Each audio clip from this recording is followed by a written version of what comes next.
I want to start the show today by talking about the COVID-19 vaccines and just how effective they are long term. How long does the protection last? It's a question scientists have been asking since COVID vaccines were first approved for use. A new paper, which has yet to be verified, suggests the protection from the Pfizer vaccine may run out sooner than many would like. After 6 months, 46 people tested showed greatly reduced antibodies. It's limited data, but doctors are paying attention. Joining us on the phone now, Jason Kindrachuk, Assistant Professor at the Canada Research Chair at the Department of Medical Microbiology and Infectious Diseases at the University of Manitoba. Jason, good morning. Morning, Hal. Good. We'll start there, and then I've got some other questions for you because we are seeing COVID numbers rise here in Manitoba. Your thoughts on that? When I heard the story, it's getting quite a bit of attention. I kind of went, well, we kind of thought that anyhow, right? Or we certainly thought it was possible.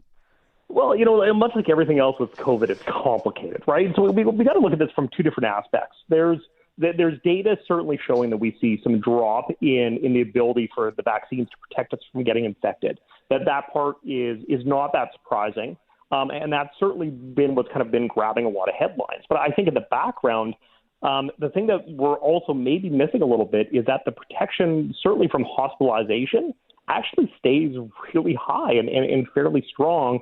Out beyond, to that 6 month point and seemingly beyond. So, we're kind of getting into the weeds a little bit here with trying to say, okay, what is the most important aspect of the vaccine? Is it the protection of our healthcare system and certainly people getting sick, or is it the potential to stop people from getting infected? And that's, we can get in this debate about boosters and how effective those will be long term from protecting people from getting infected. But if we can hold people back from getting sick and actually showing signs of disease, that's a big win for us and continues to be a big win.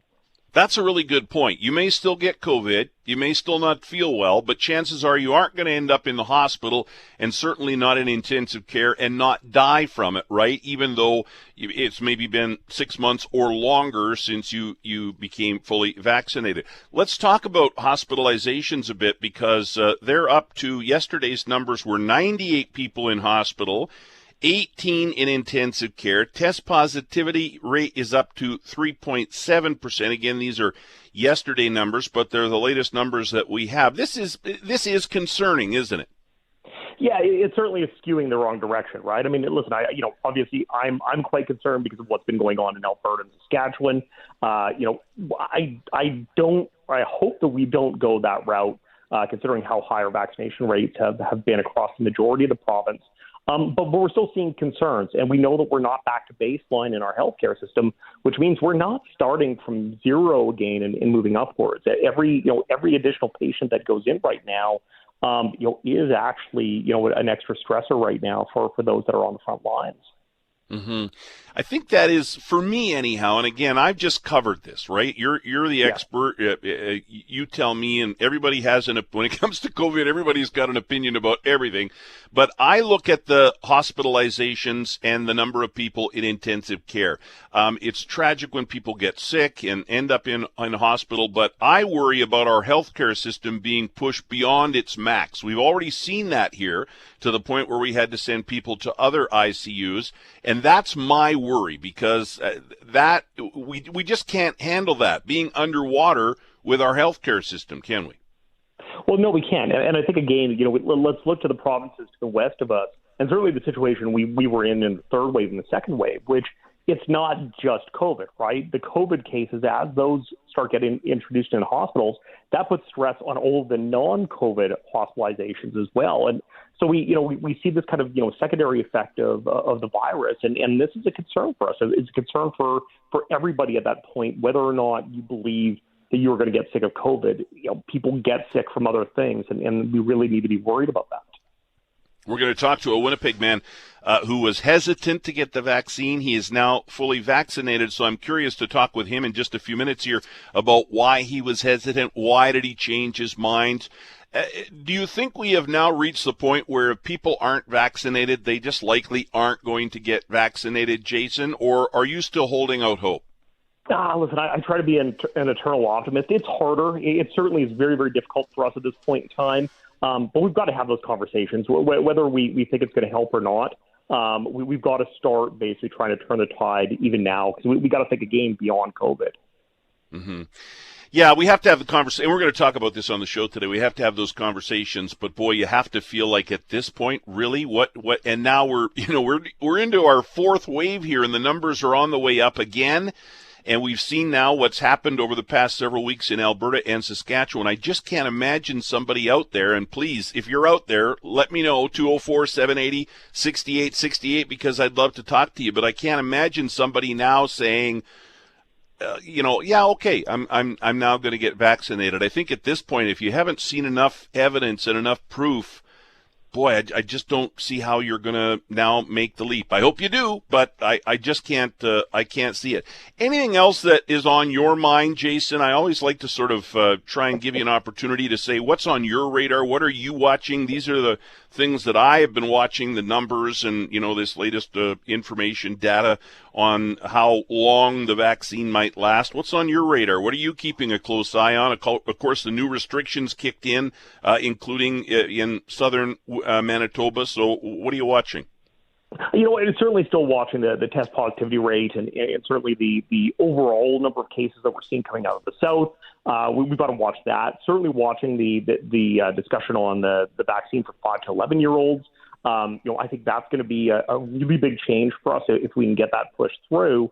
And then molnupiravir, the new antiviral. I think that actually, when we think about people that are going in a hospital or people that are getting sick, this is going to be a potential drug for us to be able to treat those cases. And I think, to me, that's one of the aspects that we've really been lacking in this fight against COVID. And hopefully this is, really a changing of the guard right now for us to be able to give those people something and some additional protection. Mm-hmm. That's the Merck pill, right? That's the Merck pill. That's exactly it. Yeah. It is incredible when you think about, how far we've come from, oh boy, we've got this virus, pandemic, and then, not one vaccine that's kind of effective, but several that are very effective. And now we're seeing antivirals, and it really is incredible. Science, it blows me away. And I think we will look back at this and go, man, terrible that it happened, but boy, did it happen at the right time. I hope so. I hope people maybe have a renewed faith in science. Certainly for me, I look at my colleagues and I'm inspired by what we see every day. Mm-hmm. But we still have people that look at it and say, why are things taking so long? And that, to me, it's difficult. We're working against, one of the worst crises that we've faced. And I think the progress we've made is unbelievable. Jason, always appreciate your time. Thank you. Thanks, Al. Jason Kindrachuk, Assistant Professor, Canada Research Chair, Department of Medical Microbiology and Infectious Diseases at the U of M. Joining us on the phone now, Jason Lorato. Jason, good morning. Good morning. Thank you for doing this. I really appreciate it. You are somebody who is now fully vaccinated, but you were hesitant. You came to the party late. Why were you hesitant to get vaccinated? I guess if there was a flag that I could hold that said anti-vaxxer and all things like, I carried that for almost 20 years. And so, that was my mindset forever, including this current COVID, pandemic that we're in.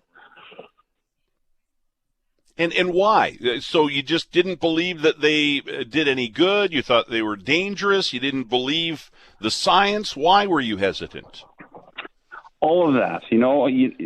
I get the people from the South and the Winkler, Stanley, Steinbach area. I get it. I lived that life for so long in terms of, now I can say, believing the wrong side of the fence, quote unquote, maybe not, doctors, scientists who were on the other side of the fence saying how the vaccine is going to harm or kill you within 6 months to a year to 2 years, to even as far as saying the government's out there to control you.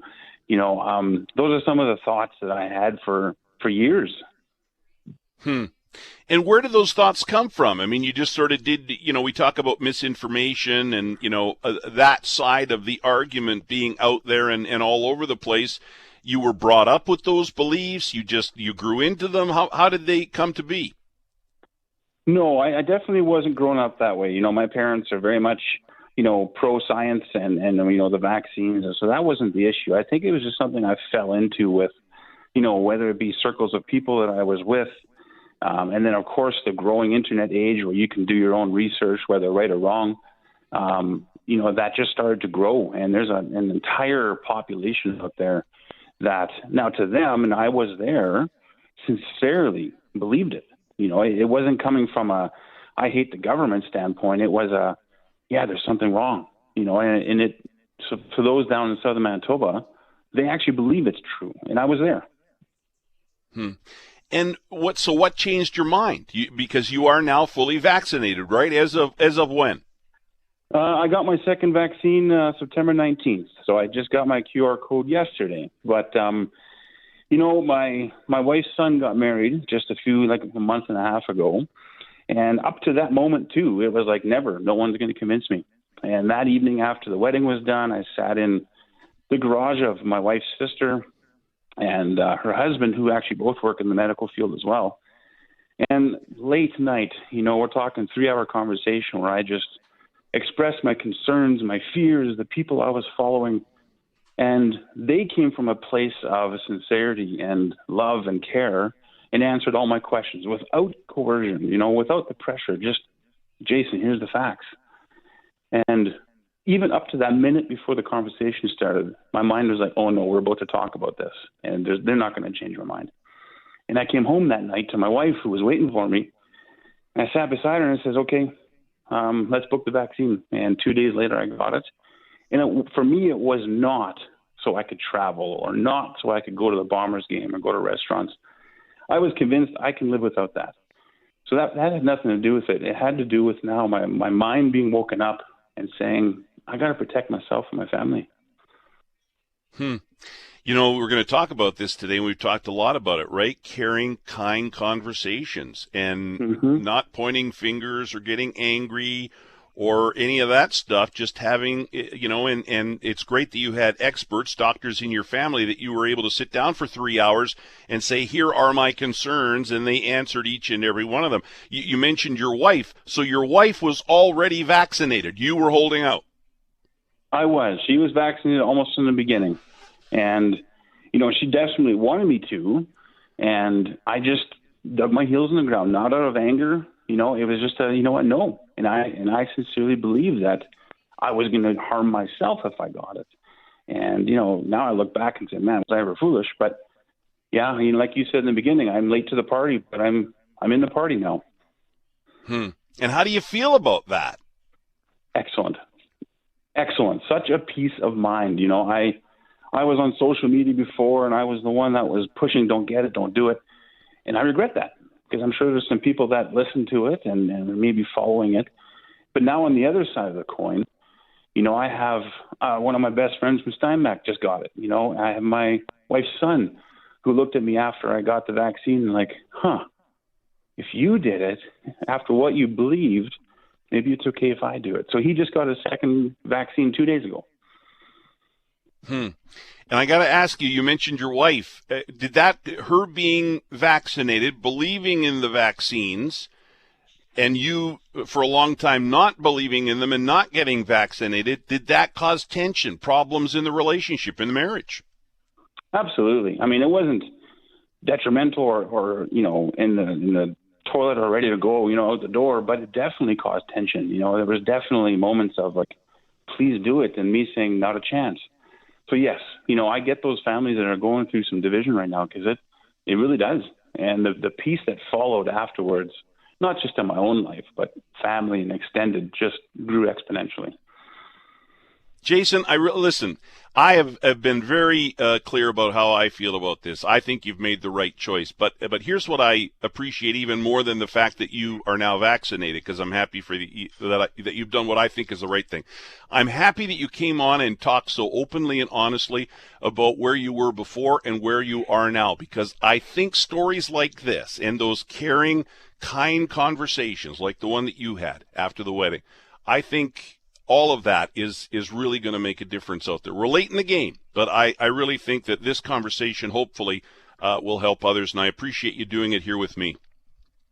Thank you very much. I agree very much so. Thank you. Thank you. Jason Lorado, Winnipeg man, hesitated and is now fully vaccinated. Really interesting hearing his perspective on this then and now. A spokesperson for Facebook had to take to Twitter to spread the word. People around the world were reporting trouble getting on the site. Also down, Facebook's other popular platforms, Instagram and WhatsApp. Yes, Facebook and Instagram, WhatsApp out for several hours yesterday. Joining us now to talk a bit about this and some other technology news today, the president of Winnipeg's Alpha Technologies, Alan Castell. Al, good morning. Good morning, Hal. How are you? Good. Thanks a lot for doing this. I appreciate it. By the way, our question of the day at cjob.com, Facebook, Instagram, and WhatsApp went down on Monday, yesterday. What's your reaction when that happens? 60%, number one answer, I'm never on them anyway. 36% say good, I need a break from it. 4% say I start to hyperventilate, I need my social media. Are we addicted? Let's start here, Al. This is my big question. Are we addicted, and I'm doing the air quotes, are we addicted to technology? I mean, I think if you're in any Tim Hortons lineup or any lineup, Hal, you'll see how much that we are. I mean, everybody's got a phone out. Everybody is checking. And, I mean, I would think that we are as a society. Yeah, and look, it can be a bad thing and it can be a good thing, I guess. I mean, everything in moderation, right? Absolutely. I mean, kind of like so many things like you said. I mean, in moderation, it's a great communication tool. We use it internally here for certain messaging aspects to communicate as a group. And we were affected a bit yesterday when that went down, but not to the point that we were at a loss because we had other medium to use to communicate, text messaging, email, things like that. Mm-hmm. So, it did affect us in certain parts of our groups, and but 6 hours, we were quite fine moving on. But I do know that it disrupted a lot of our clients. A lot of our clients are calling us thinking the internet was down. So it had that much of an effect. And we should explain, Al, one of the big things that Alpha does is you're basically an IT guy or person for companies. So they don't have an IT person, they hire your company, and so you deal with it. I mean, you talk about other ways to communicate. Even Facebook took to Twitter yesterday to say what was going on, which I thought was really funny.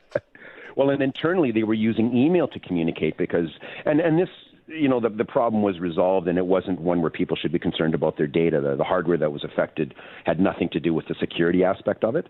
Mm-hmm. So it was something that we have seen on a smaller scale. It's just funny how it had happened, and it changed into a massive series of events yesterday. But when they recouped pretty good. But no, I think that we are, Hal. I mean, to what level are we addicted?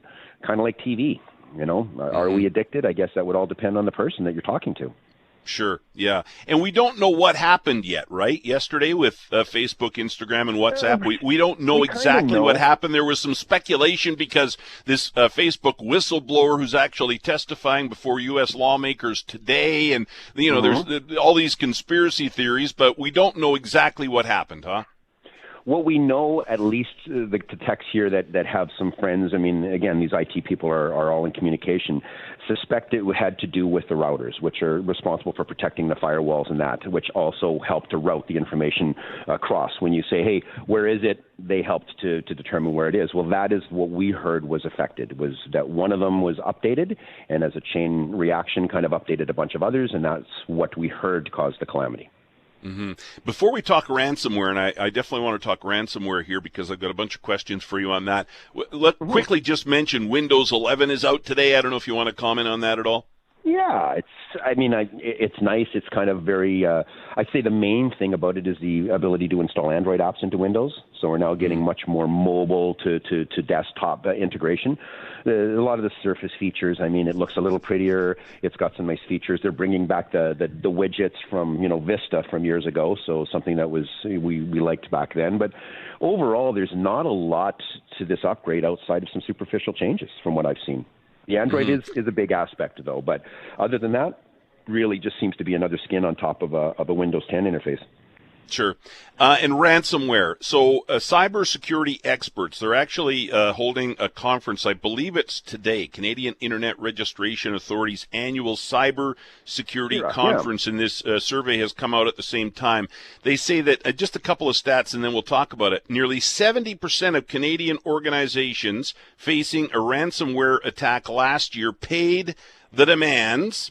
17% of businesses say they faced attacks like this, ransomware, and well over half, 64%, support legislation that would prohibit making payments to ransomware attackers mandatory. So 70% paid, but 64% think that they shouldn't. There should be a law that says you can't pay. What? By the way, let's start with this. What is the right advice if you're being held ransom by a hacker and they say, "Hey, we got your info and it's going to go away unless you pay $50,000.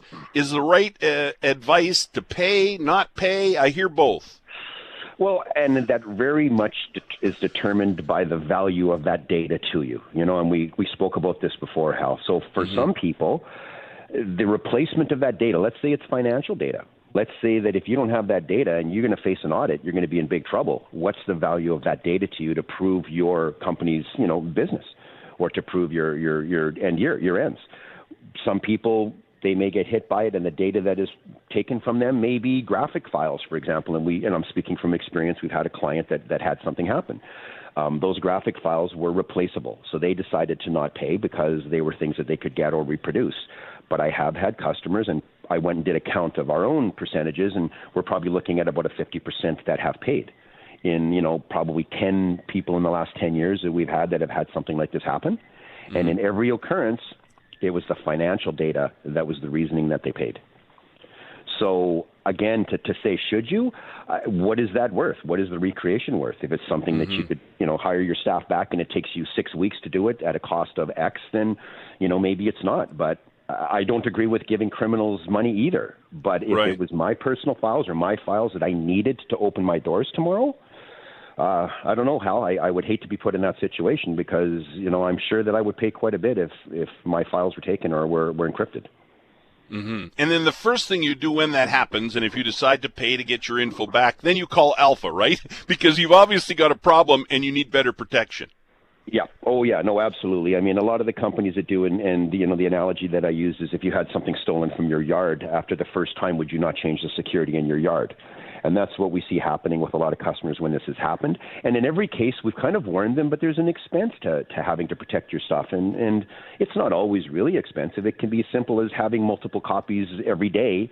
You save a backup to a USB stick and you unplug it. Your security can be, for a small business, as simple as that. You just want to be able to go back to some type of time where you've got the ability to recoup your losses. Because if you've got to go back and have no backup and it's everything, that's a huge problem. If it's a month, might not be as big of a problem depending on the amount of transactional data that you're collecting. So, it's so hard for people to say what you should or shouldn't do when every single one of these situations is different. Even the ransom amounts I've seen have been different. And I guess the reason, 60 whatever percent say there should be a law banning paying ransomware ransoms, I guess, is because if that sort of legislation was in place, then these bad guys, these cyber criminals, would then maybe stop demanding ransom, knowing that they weren't going to get paid. I guess that's why they would want to see that. Hey, Hal, and I'm just tongue in cheek. Kidnapping is illegal. Last I checked, I'm pretty sure it's still going on. Right. Yeah. I hear you. Yeah, and listen, if I have a backup plan too, and as you said, they can be very simple or they can be really complex and expensive and super high tech. Right? You were telling me about one yesterday where it literally every minute or whatever sends every everything. Half an hour, yeah. It does an incremental backup every half an hour. So if that large company ever gets a cyber attack, they are good to a half an hour ago. So what happens is that backup stops. That way the bad data doesn't copy over the good data, and these are located a kilometer apart. So wirelessly we're sending that backup data over there so that there's a physical separate location. But every half an hour, this company has twice been saved because of that situation. And listen, you're a good friend. You've been a friend for a minute. I bought my first computer in Winnipeg from Al at Mine Computers way back in the day. So Al and I have known each other a long time. I just want to give a shout out to your new showroom. Please tell people about it. You got a 3D printer set up there. It's really cool, right on Portage Avenue. Tell people about it.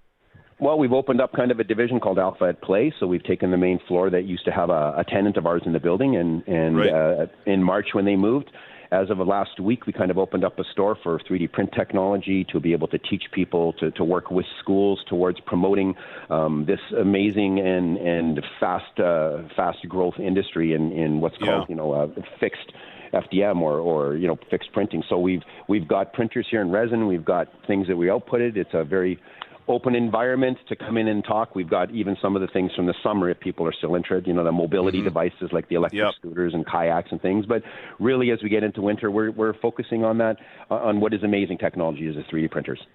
Well, it's very cool. I want people to check it out. I wanted to give you a nice plug there because you're always so generous with your time here on the show when we're talking technology. Al, thanks a lot. Thank you, Hal. Talk again. Alan Castell, president of Winnipeg's Alpha Technologies.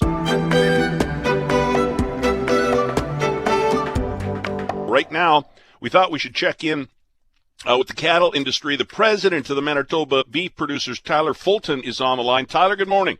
Hey, good morning. How are you doing? Thanks. Great. Thank you for coming on here for a couple of minutes. We know what a tough year you guys have been having, you guys and gals, what a tough summer it's been. We're into fall, although it sure doesn't feel like fall. The heat continues, man, and we know what trouble that's been for you. And then into winter, how is the industry as a whole doing? I know it's been really tough so far. Well, the fall has actually been a little bit of a blessing. We had some pretty widespread rains back in August that made a big difference. I don't think it snapped the dry cycle, but what it did was it brought on some pastures that really didn't produce anything earlier in the year. And then now with these recent warm days that we've got and warm nights, we're not seeing the frost that really seems to shut those pastures and crops down. So we're extending the grazing season, and that's helping out. But to be realistic, it's not doing really anything to produce feed for the winter, which has been the chronic problem really for this year. Sure. So finally, a bit of good news after a lot of bad news. But yeah, as you head into winter, feed is still an issue, eh? Absolutely, yeah. We did have a program out from the federal and provincial governments called Agri-Recovery that is going to help producers pay for the really expensive feed. I think producers have a lot of different options that they can choose from. This year in particular, we're going to be moving away from the more traditional hay and be utilizing products like straw and baled up crops that didn't make it in the drought that we call green feed.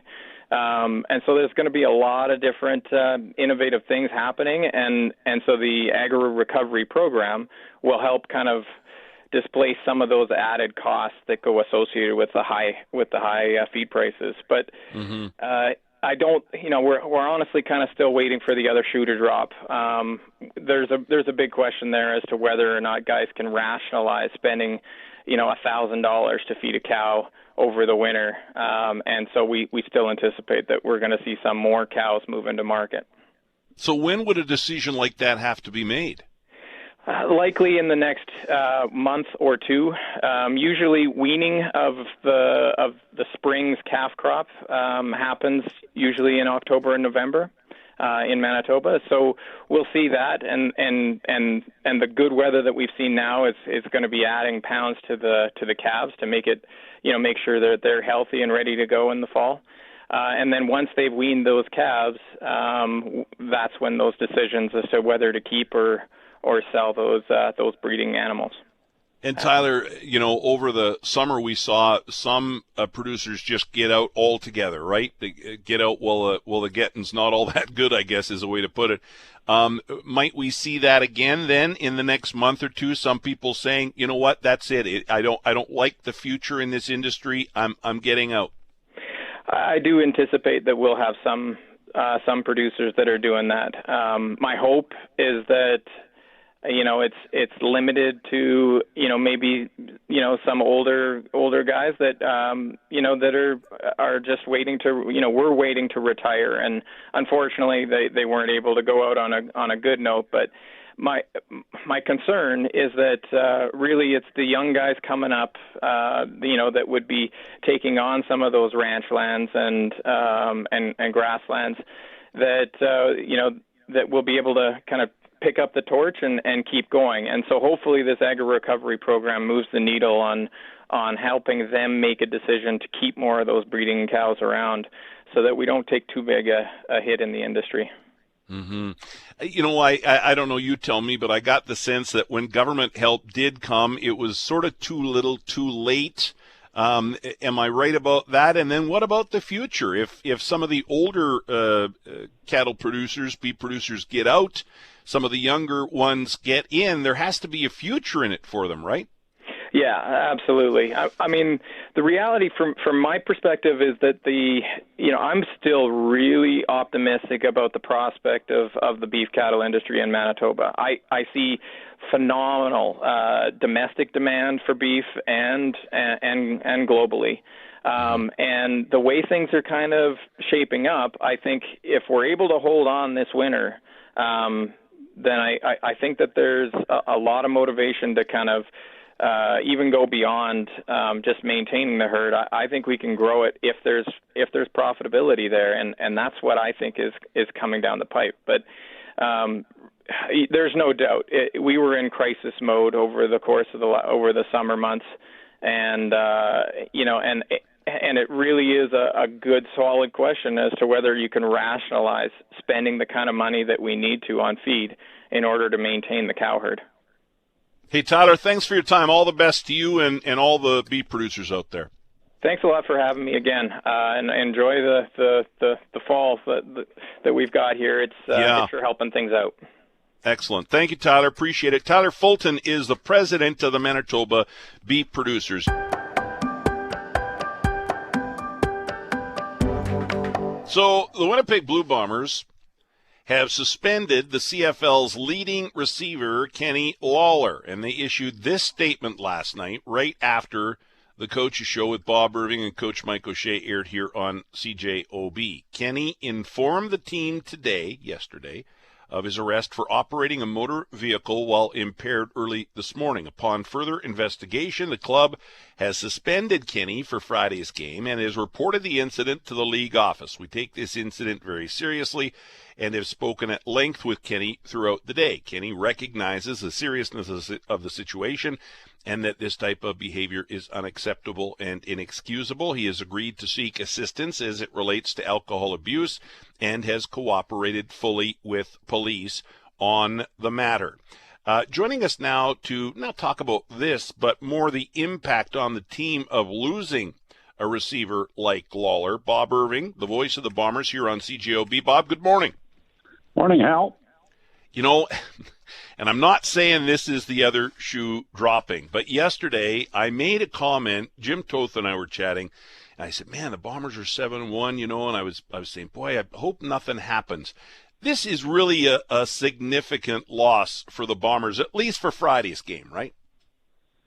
Well, sure it is. He's their top receiver. He had that great game in Vancouver, Hal. He caught 12 passes for 205 yards, although the game before he got one pass.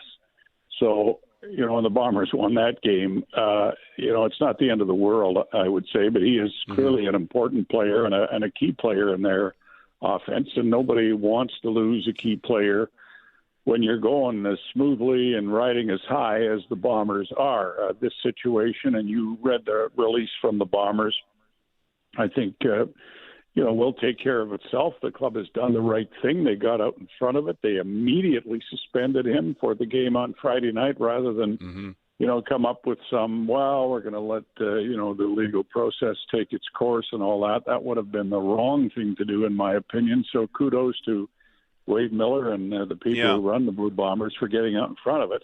And now he'll miss the game Friday, and then we'll see what happens after that. But so it's a blow, Hal, the bigger question, not so much the receiver part. You know, they have Naaman Roosevelt here, who was with Saskatchewan, had a couple of 1,000-yard seasons. He's a very accomplished receiver, so he can step in, and the offense should still be able to function well. The bigger question when something like this happens is the impact on the rest of the team and the distraction it creates. And the last thing the Bombers need right now is a distraction. They've won 5 games in a row. They're rolling along. They appear to be headed for first place in the West. And, you know, this is something that they just did not need. So what kind of an effect will it have on them? I guess we'll find out Friday. I don't think it will, you know, cause the team to play poorly and come apart. It's a very tight-knit group, as we've talked about many times before, and they will support Kenny Lawler, you know, probably thinking that, hey, he made a mistake and a big one, but, you know, he probably deserves to get a second chance, which I expect he will. So we'll see. We'll see Friday night. I mean, if they go out and roll along and beat Edmonton, then we'll have to say it had no impact on them. But if they happen to stumble, then you can, I guess, read into it what you want in terms of the effect it's had on them. Yeah. I mean, this was upsetting news, obviously. You know, as a Bomber fan, you go, oh, that really sucks. And I agree with everything you said about the Bombers, you know, getting ahead of this and how they're dealing with it. But I agree with you, too, that I think this locker room is solid. I don't think this is going to impact play very much at all. No, I would hope it wouldn't, and that would be my guess, Hal, for sure. Mm-hmm. You know, again, I know Kenny Lawler is going to speak to the team today if he hasn't already. They have a closed practice today, and they'll be on the field very shortly. But he was going to address the team, and then Mike O'Shea, and I think Lawler is going to speak to the media after practice today as well. I'm not sure about that, but I believe he is. And, you know, he'll be very apologetic, and you know, he'll own his mistake and say he did something very foolish and very wrong, and he feels terrible about it.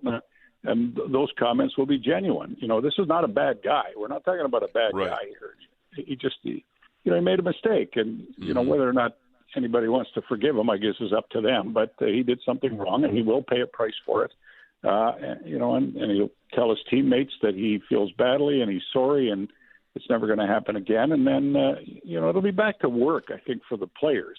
They got such a good thing going, Hal, in terms of the season they're having and all the rest of it that, you know, they'll deal with this in an appropriate way, and then they'll just go out and play football on Friday night. And if they are able to do that with a clear head, and I don't see why they won't be able to, then I think the beat will go on. Yeah, I think so too. I mentioned this yesterday, and we were having a Zoom meeting, and Jim Toth was in the meeting, and him and I started chatting about the Bombers and how sports fans here in Winnipeg seem to have this mentality of, well, yeah, we're 7-1, but what's coming, right? Waiting for the other shoe to drop, and then Jeff Braun chimed in and he said, well, we can blame Wayne Gretzky and the Oilers for that back in the day.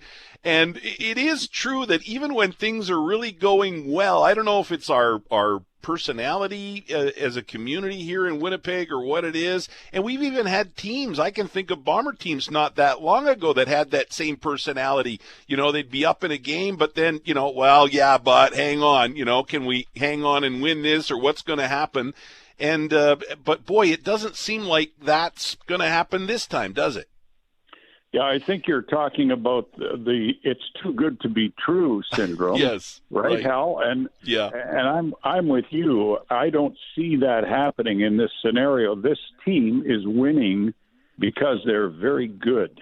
They're better than the other teams in the West. Now, when we get to the playoffs, we all know that in football, in particular, it's a one-game showdown, and anything can happen. And I could make a long list of upsets that have occurred in CFL playoffs over the years. So no things are guaranteed.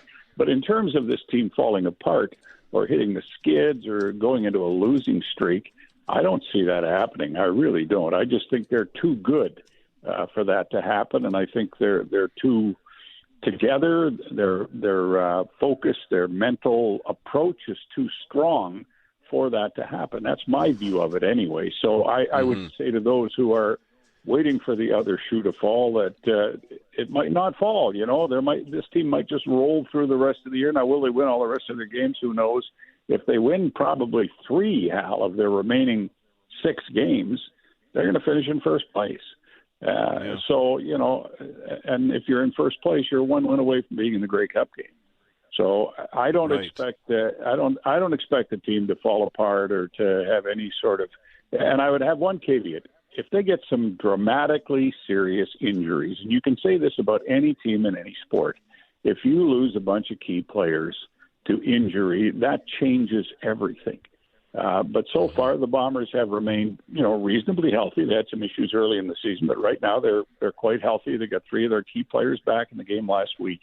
And there's every reason to believe they will continue to play well and continue to win more games than they lose.